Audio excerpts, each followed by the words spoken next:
किसी देश की करेंसी की वैल्यू इस बात पे डिपेंड करती है कि उस करेंसी की दुनिया में कितनी डिमांड है। करेंसी की डिमांड इस बात पे डिपेंड करती है कि उस पर्टिकुलर कंट्री में किन किन गुड्स का प्रोडक्शन होता है और एक्सपोर्ट होता है। जितना उसके गुड्स का दुनिया में एक्सपोर्ट होगा उतनी ही करेंसी की वैल्यू ज़्यादा होगी।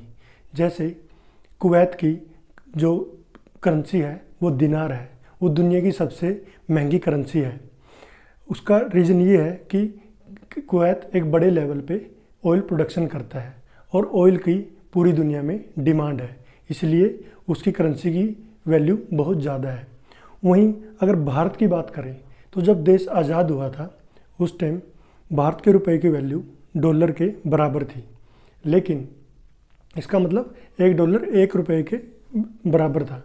लेकिन समय के साथ साथ भारत की करेंसी की वैल्यू धीरे धीरे नीचे गिरती गई और दिसंबर 2022 में ये $1 के मुकाबले भारतीय करेंसी 82 रुपये के बराबर होगी। आखिर क्यों लगातार कॉन्स्टेंटली रुपए की वैल्यू इतने नीचे गई, आज हम इस वीडियो में यही जानने की कोशिश करेंगे। जो मेन इश्यूज़ थे उसके बारे में डिस्कस करेंगे। इस पूरे टाइम पीरियड को हम बेसिकली 3 भागों में डिवाइड करते हैं। एक 1950 से 1970, दूसरा 70 से 1990 और तीसरा 1990 से 2022। तो शुरू करते हैं 1950 में। उस टाइम देश नया नया आज़ाद हुआ था और हर सेक्टर को एक बड़े लेवल पर फाइनेंस की ज़रूरत थी। जैसे एजुकेशन हो गया, इंडस्ट्री होगी, मैन्युफैक्चरिंग होगी, इंफ्रास्ट्रक्चर हो गया, मिलिट्री होगी। मतलब कोई भी सेक्टर पूरी तरह से डेवलप नहीं था, तो हर सेक्टर को बड़े लेवल पे फाइनेंस की ज़रूरत थी। देश की सरकार उस टाइम अलग अलग देशों से लोन ले रही थी और वहीं आरबीआई से या फिर देश के अंदर ही प्राइवेट सेक्टर से लोन लेके इन पे अलग अलग अपना पैसा लगा रही थी। इसी वजह से एक वो कमीशन भी बनाया गया जिसे प्लानिंग कमीशन कहते हैं। प्लानिंग कमीशन भी इसीलिए बनाया गया था ताकि एक टाइम पे एक पार्टिकुलर सेक्टर पे फोकस किया जा सके, क्योंकि उस समय पे पूरे सभी सेक्टर को एक साथ फोकस करना इतना इजी नहीं था गवर्नमेंट के लिए, ताकि एक टारगेट बेस्ड अलग अलग सेक्टर को डेवलप किया जा सके। जैसे एक बार इंडस्ट्री पे ज़्यादा फोकस हुआ, अगली बार एग्रीकल्चर पे, ऐसे ऐसे लगभग पूरी इकोनॉमी पे धीरे धीरे फोकस किया जा सके। लेकिन धीरे धीरे जैसे इकोनॉमी ग्रो करने लगी तो देश के सामने फिर नए चैलेंजेस आए। जैसे 1962 में इंडो चाइना वार, 65 में इंडो पाक वार और 66 में क्या हुआ कि एक बड़े लेवल पे देश में ड्रोट यानी सूखा पड़ा और वो अधिकतर बिहार और एक बड़ा एरिया उस यूपी के एरिया में था। इस वजह से हुआ क्या कि देश में फूड ग्रेन्स की कमी होने लगी और इंपोर्ट पे देश का ज़्यादा खर्चा होने लगा। वहीं मिलिट्री में देश की कुल रेवेन्यू का 24% हिस्सा सिर्फ मिलिट्री पे ही लग रहा था। उस टाइम बैक टू बैक 2 युद्ध में देश घिरा हुआ था। तो उस टाइम सरकार ने 66 में इंडियन रुपये को डीवैल्यूएट किया, यानी इंडियन रुपये की वैल्यू डॉलर के मुकाबले कम की। 67 तक $1 7.5 रुपये के बराबर हुआ। डीवैल्यूएशन और डेप्रिसिएशन बेसिकली दोनों में ही करेंसी की वैल्यू नीचे गिरती है। डीवैल्यूएशन गवर्नमेंट जानबूझ के करती है और डेप्रिसिएशन डिमांड और सप्लाई के बेस पे करेंसी की वैल्यू नीचे जाती है। डीवैल्यूएशन इसलिए किया जाता है कि वो शॉर्ट रन के लिए एक तो उससे एक्सपोर्ट बढ़ जाता है, क्योंकि एक्सपोर्ट की जो वैल्यू है या उसका प्राइस है वो कम हो जाता है इंटरनेशनल मार्केट में, और दूसरा अदर सेक्टर जैसे टूरिज्म डिपार्टमेंट को बढ़ावा मिलता है। शॉर्ट टर्म के लिए ये इकोनॉमी के लिए फ़ायदेमंद होता है, लेकिन लॉन्ग टर्म के लिए डीवैल्यूएशन या डेप्रिसिएशन सस्टेनेबल नहीं होता। वहीं दूसरे टाइम पीरियड की बात करें तो 1970 से 1990 ये पूरा टाइम पीरियड भी इंडियन इकोनॉमी के लिए चैलेंजेस से भरा हुआ था। सबसे पहले चैलेंज आया 1973 में ऑयल क्राइसिस का। ऑयल प्रोड्यूसिंग कंट्रीज़ का एक ऑर्गेनाइजेशन बना जिसे ओपेक कहते हैं, organisation of petroleum exporting countries. OPEC ने डिसाइड किया कि तेल प्रोडक्शन को कम किया जाए। जब तेल प्रोडक्शन कम हुआ तो उस वजह से तेल के प्राइसेस बहुत ज़्यादा हुए। एक साल के अंदर तेल के प्राइसेस 4 गुना बढ़ गए। चूँकि भारत का जो कुल आयात होता है, इंपोर्ट होता है, उसमें एक बड़ा हिस्सा तेल को इंपोर्ट करने में ही लग जाता है, इसलिए ये भारत के लिए एक बहुत बड़ा सेटबैक था। वहीं दूसरा जो बड़ा चैलेंज आया वो आया डिसइंटीग्रेशन ऑफ यूएसएसआर। उस टाइम पूरी दुनिया लगभग 2 धड़ों में बंटी हुई थी। एक था वेस्टर्न ब्लॉक जिसे यूएसए यानी अमेरिका लीड कर रहा था, दूसरा था ईस्टर्न ब्लॉक जिसे आज का जो रशिया है वो लीड कर रहा था। उस टाइम इंडिया का रिलेशन अमेरिका के साथ इतने अच्छे नहीं थे और भारत का जो ज़्यादातर एक्सपोर्ट था वो यूएसएसआर में जाता था, मतलब रशिया में ही जाता था। लेकिन 1980 से और 90 के दशक में यूएसएसआर टूटना शुरू हो गया, उनकी इकोनॉमी मतलब गड़बड़ाने लगी और जिससे हुआ क्या कि जो भारत का एक्सपोर्ट था वो धीरे धीरे कम होने लगा। एक तरफ तो इंपोर्ट का जो बिल था वो बढ़ रहा था तेल की वैल्यू की वजह से, दूसरी तरफ भारत के एक्सपोर्ट की वैल्यू कम हो रही थी, एक्सपोर्ट कम हो रहा था, इसलिए जो देश था वो करंट अकाउंट डेफिसिट में गिरता जा रहा था। वहीं तीसरा बड़ा चैलेंज था जो उस टाइम पॉलिटिकल स्टेबिलिटी नहीं थी देश के अंदर। जैसे 1984 में उस टाइम की प्रधानमंत्री इंदिरा गांधी जी का असैसिनेशन हो जाता है, हत्या हो जाती है।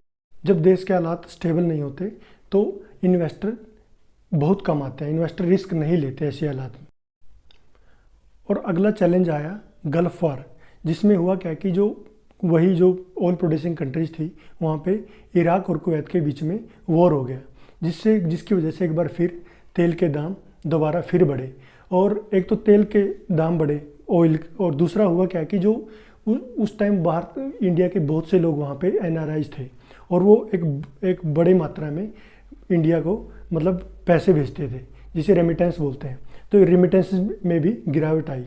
1990 आते आते देश की इकोनॉमिक कंडीशन बहुत ख़राब हो गई। ऐसा माना जाता है कि हिंदुस्तान के इतिहास में इतनी बुरी कंडीशन देश की इकोनॉमिक कभी नहीं हुई। उस टाइम देश की जो सेंट्रल बैंक के पास फॉरेक्स रिजर्व सिर्फ इतना बचा हुआ था कि वो अगले 3 हफ्ते का ही इंपोर्ट का बिल पे कर सके, और देश का जो टोटल रेवेन्यू का 39% सिर्फ जो लोन लिए गए थे उनको ब्याज चुकाने में ही खर्च हो रहा था। वहीं जो महंगाई है वो 16% तक जा चुकी थी। इसी वर्ष सिचुएशन से निपटने के लिए 1991 में इकोनॉमिक रिफॉर्म्स होते हैं जिसे एलपीजी के नाम से भी जाना जाता है, यानी लिबरलाइजेशन, प्राइवेटाइजेशन और ग्लोबलाइजेशन। एक तो उस टाइम दोबारा फिर इंडियन रुपए को डिवैल्यूट किया जाता है, तो उस टाइम $1 के मुकाबले रुपया 25 रुपये हो जाता है। 17 इससे पहले 17 था और उसको डिवैल्यूट करके $1 के मुकाबले रुपये की कीमत 25 रुपये हो गई थी।